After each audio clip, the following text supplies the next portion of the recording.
No princípio era o caos. Não. No princípio eram a ordem, o equilíbrio, a harmonia. Há bilhões e bilhões de anos surgiu a vida no nosso planeta. Ao longo das eras, dos períodos e de tantas modificações da crosta terrestre e das diversas glaciações, as formas de vida iniciais evoluíram. Umas se extinguiram, outras sofreram mutações. Mas a vida sempre foi mais forte do que todos os contratempos climáticos, todos os problemas ambientais. Há aproximadamente 35 mil anos, surgiu o primeiro ancestral do homem. Pondo-se de pé, liberou as mãos. Dispondo delas, começou a abrir caminho para o uso de instrumentos e para a conquista da terra. O ser humano evolui ao longo de milênios. Pouco a pouco foi desenvolvendo a inteligência, acumulando conhecimentos, se organizando. Ele e a natureza eram um só. O homem sempre teve a sede insaciável do saber, a fome de progredir, a gana de se superar e atingir a excelência, fosse por meio de arte, por meio de ritos religiosos ou através de suas invenções e descobertas constantes. Curiosidade e criatividade jamais lhe faltaram. Com a descoberta e o desenvolvimento da agricultura, o ser humano abandonou o nomadismo e acabou criando cidades, nações, e pôde, enfim, dedicar-se às apreensões de sua alma, à compreensão dos mistérios da natureza. Mais tarde, com o surgimento da escrita, nada mais o deteve. Além de escrever a própria história, ao dominar os símbolos gráficos que expressavam e registravam suas ideias, passou a melhor exercer sua capacidade de pensar e a expandir seu intelecto. Ao lado de todo o progresso material, desenvolveu igualmente seu espírito. Assim floresceram as filosofias, as ciências, as religiões, as artes. Por outro lado, no afã de novas conquistas e de conquistar a supremacia sobre seus iguais, também elaborou e aperfeiçoou as táticas de guerrear, de destruir, de aniquilar, de escravizar os vencidos.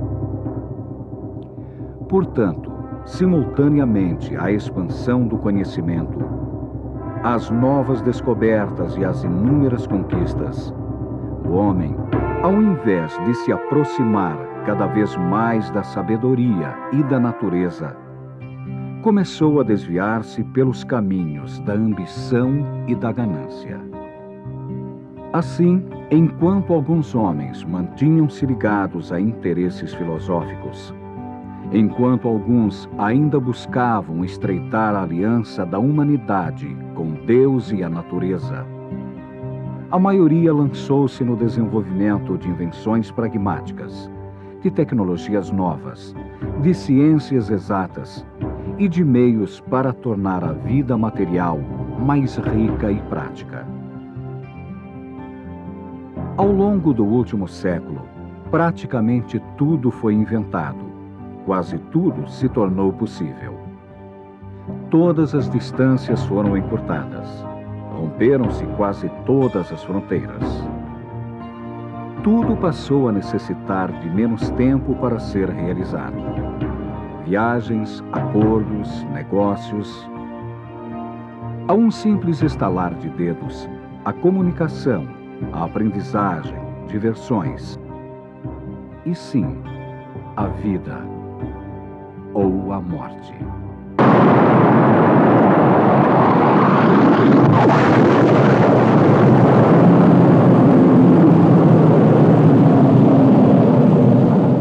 Contudo, o homem distanciou-se completamente da natureza. Os passos largos do progresso material empanaram seu crescimento espiritual, criando uma imensa defasagem entre o ter e o ser. Vive-se e trabalha-se para comprar, para consumir. O maior luxo atualmente seria dispor de tempo. Aquele tempo livre, de puro lazer que os arautos da modernidade e de um futuro fantástico nos prometeram no passado. Contudo, o ser humano não tem mais tempo para olhar as estrelas. Assim, de um lado, temos o avanço da medicina e, de outro lado, o surgimento de mais doenças graves, fatais. De um lado, o estonteante progresso tecnológico e, de outro lado, a pobreza inadmissível, a miséria descabida. Mata-se para levar vantagem em tudo, mas não se vive para melhorar a qualidade de vida das pessoas. Hoje, quanto mais o homem quer, menos tem. Vive mal porque permite que florestas sejam desmatadas, que a poluição contamine os rios, os mares, o ar. Alimenta-se mal porque ingere mais venenos do que nutrientes, do que a energia natural dos solos sadios. Passa mal igualmente porque não consegue perceber que a Terra está chegando ao seu último limite. Agindo assim, prejudica sobretudo sua própria vida, porque não ousa pensar que é hora de mudar, de buscar novamente o equilíbrio perdido, de se religar à natureza e a Deus. Neste fim de século e de milênio, estamos diante de uma série de problemas, de impasses e de catástrofes. Em todos os lugares, revolta-se a natureza. São enchentes, terremotos, furacões, desastres. Em todas as almas cresce a angústia, a insegurança, o desconforto. O preço que a humanidade paga por ter se tornado materialista, egoísta ao extremo, é muito alto. A vida lhe cobra um preço alto, sob a forma de doenças, neuroses, solidão, infelicidade. Apesar de todo o progresso materialista, a todas as aparentes facilidades práticas, a exagerada valorização do dinheiro, a inúteis façanhas e bravatas, o homem sente-se vazio. E nada o preenche. Nem o sem número de opções de entretenimento, nem as drogas, nem o sexo, nem as infinitas possibilidades de aquisição de quinquilharias. Nada, não.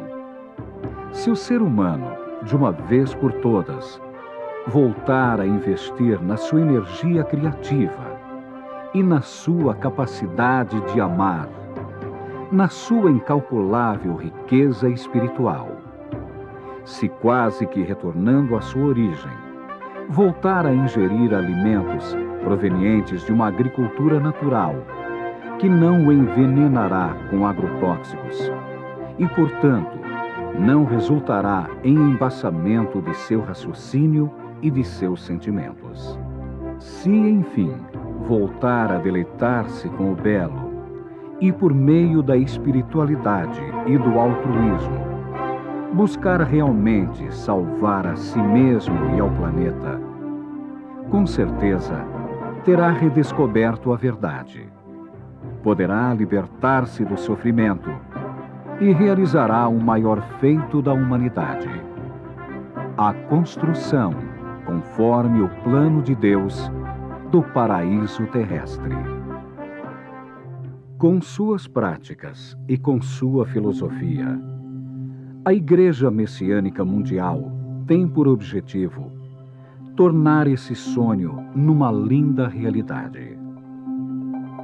Baseando-se nas revelações e nos ensinamentos de seu fundador, Mokichi Okada, propõe uma completa e revolucionária mudança da mentalidade humana. Por meio de sua doutrina, que almeja eliminar o mal e suas consequências nefastas, deseja que todos tenhamos novamente a tranquilidade e a felicidade verdadeiras. Nossa Igreja empenha-se igualmente em conscientizar os seres humanos de que, ao se libertarem do egoísmo e do apego aos bens materiais, encontrarão o caminho da salvação. A Igreja Messiânica Mundial quer que a humanidade aprenda novamente a servir ao próximo, a desenvolver o sentimento de gratidão, a usufruir de uma alimentação natural, a apreciar as artes que expressam o belo e, portanto, iluminam a alma, e, acima de tudo, a reequilibrar o corpo e a mente. Ainda por meio da prática do Jorei, que além de trazer inúmeros benefícios e graças, promove a limpeza do espírito humano, dos efeitos causados pelos últimos 3.000 anos de afastamento da verdade, clareia a mente das pessoas e, assim, aumenta o discernimento essencial ao reequilíbrio da natureza humana. Enfim, a Igreja Messiânica Mundial não só anseia disseminar sua filosofia, como, por intermédio de você, do seu desejo, da sua vontade, da sua atitude, quer propiciar e instaurar um novo tempo, em que a felicidade completa e verdadeira não será mais um sonho, e sim a mais absoluta realidade.